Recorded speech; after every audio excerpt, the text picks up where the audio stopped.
Hey guys, welcome back or welcome to my channel, All Things Mandy. Today I'm going to talk about, as you can probably tell by the title, it's a question I get asked a lot and it's how I grew my hair out. I'm just going to be going over some tips and tricks and what worked for me, and I'm just going to share that with you guys. So yeah, stay tuned. So just a little background about my hair. I've always been natural. I've never had like a relaxer or anything like that.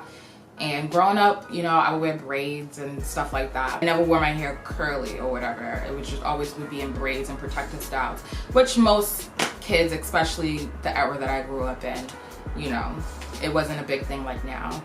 Oh, and my parents never allowed me to straighten my hair. I think the first time I was able to straighten my hair, I was like maybe the 5th grade for my 5th grade graduation. And I used to always beg them and they'd be like, no, you can't straighten your hair. And I'm just like, oh, whatever. But I guess, you know, they're trying to look out for the health of my hair or whatever, but I wasn't having it, so.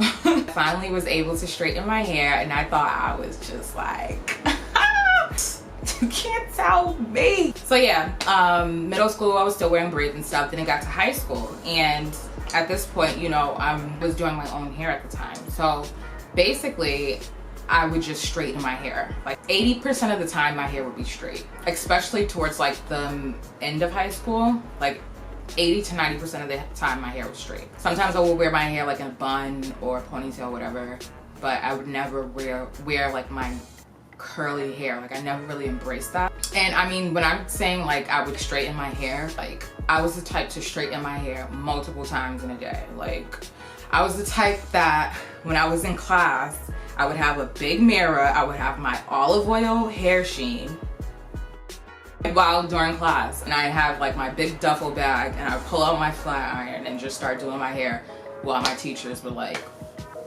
teaching.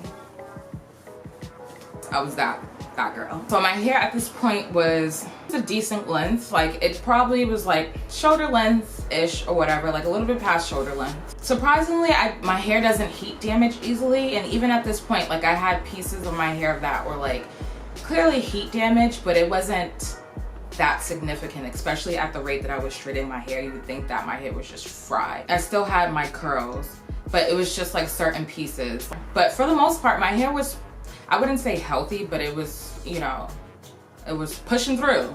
It was surprisingly pushing through. Fast forward to around 2013, I believe 2013, 2012, 2013, I started the natural hair community was like thriving and everyone was encouraging everyone to go natural and stuff. And what made me was my sister, my older sister. She was the one that like was trying to convince me to not go natural, but like embrace my like natural hair or whatever. And I did eventually. And it was like the most, I don't know, like one of the most self-conscious things that I've not ever dealt with, but it's up there on the list. As you get so used to society telling you that, you know, straight hair or, you know, anything closer to straight hair is the best hair. And I've only known my hair to be straight or in braids. So it was hard for me to walk out with a little fro, a little curly fro, and feel beautiful. But eventually that came. But fast forward to 2016, I went to go get my hair straightened at the Dominican salon. And I've been to this particular salon before, but I wasn't straightening my hair that much, so my hair was bombarded with so much direct heat at once that it like it was no good. Like it was fried. It was fried. Like my hair was so fried. Like some people were like they fucked up my hair. I'll tell you never again. While it was straight, it was fine or whatever. Like I wasn't experiencing breakage or anything. But when I went to go and wash it, my hair was falling out in clumps. Like clumps. To the point where I was like, what's going on? Like I didn't like really correlate my hair falling out to the salon because like I said, during the time when it was straight, it wasn't falling out. But when I wet my hair, I even called my doctor crying like, do I have alopecia? Like I don't know what's going on. My hair is just falling out. They were like, relax, like, and there was like a clear line of demarcation that like it was so like high up. And at this point my hair is fairly long. Like it wasn't as long as it is now, but it was fairly long, you know? And to like go from like something like this to like up here, I was just like, yo, I don't know what to do. And eventually, like, I was putting my hair away or whatever to try to figure out, and eventually I just got the scissors. I got the scissors and I just started snipping away, like, and it was the most like liberating yet like in a sense traumatizing thing. Like when it comes to like my looks and stuff, like beauty, that was like the most liberating but traumatizing at the same time. Like I was so scared. I'm like, I'm gonna look like a little boy. Like, I don't know. So, but I eventually cut it, got it tapered up, and that was in 2017. And I'll probably insert some pictures of my tapered cut. Yeah, I was loving it though. Like at first, I cried for like 2 weeks straight because like I felt like a little boy. Like I felt like such a little boy. But I got so many compliments. Like I don't think I've ever had that many compliments in my life. Like just walking down the street from like all different type of random people. Like anyways, I was loving it or whatever. It was freeing. I get up and just go, you know, I have a little short curls or whatever, and I started to embrace it, and I even cut it a couple more times after that. At this point I'm in beauty school, so I was getting like free haircuts, and the last time I cut my hair was December of 2017. So I've been growing my hair out, not like actively. That was the last time I got a cut, pretty much. So my hair's been growing ever since. Sorry for the long background. These are the tips that works for me in growing my hair out. So for one, the main thing that helped me grow my hair out, the main, like what I probably owe all credit to is protective styles. Hands down, protective styles. Like I would still occasionally like wear my natural hair out, but at this point in time I was super busy with school and like work. Like I would work like at least 60 hours a week, so I didn't really have time to do my hair. So I would put my hair away a lot, which it was a good and bad thing. I just want to let you guys know, like protective styles are great in, you know, retaining your length and preventing you from manipulating your hair as much. So it just allows it to grow, especially if it's well moisturized when you first put the protective style in. But for me, like I said, I was so busy that I would rely on protective style. I was low-key neglecting my hair. Constantly doing protective styles made my hair weak. So I just want to like warn people, when you're constantly doing protective styles, you have to let your hair breathe for like a good amount of time, and I wasn't doing that. So I noticed that my hair became weak, and at some point my hair started falling out. The second tip that I have to give for you, when I was first growing my hair out, I was the healthiest I've ever been. I would meal prep, I would work out. I was really big at one point, and I wanted to lose weight, I wanted to change my lifestyle. I honestly think that had a lot to do with the health of my hair. In the beginning, and while I was, you know, exercising and still taking care of my hair, not just relying on protective styles, my hair was like the healthiest that it's ever been. Diet plays a huge part in your hair growth. Whatever you put inside is going to exude out. And I would also recommend incorporating a multivitamin or like something that has biotin in it. It's that extra boost, you know. But especially drinking water, like you should do that anyways, but yeah.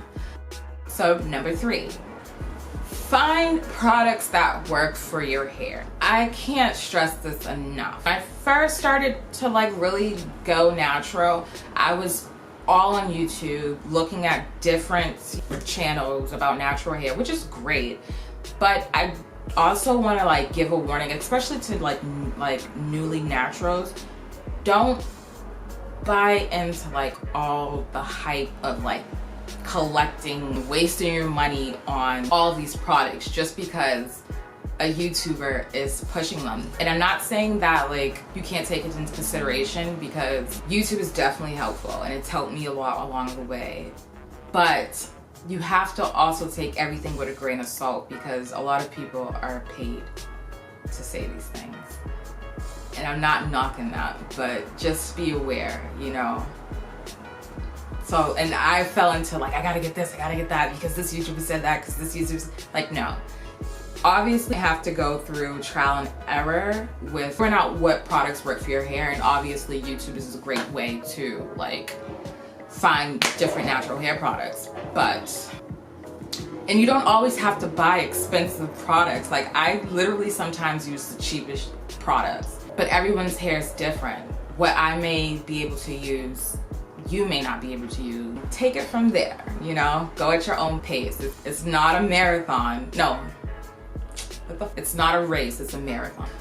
Number 4, get trends. Get trends. Whether you feel comfortable trimming your hair yourself or finding someone that you trust. I only go to, like, besides when I was in school, I only go to one other person to trim my hair and to do my hair, like straighten my hair, if I'm not doing it myself. And I've been with him since I was a kid. So find someone you trust to trim your hair, or if you're comfortable doing it yourself, because I know people that cut and trim their hair themselves, especially if you wear it natural majority of the time. It's not that big of a deal. So yeah.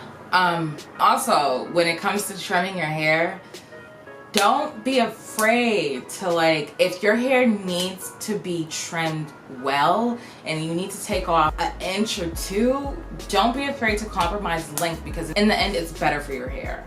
If you keep holding on to split ends, it's just gonna travel up the hair shaft and it's gonna cause more and more breakage.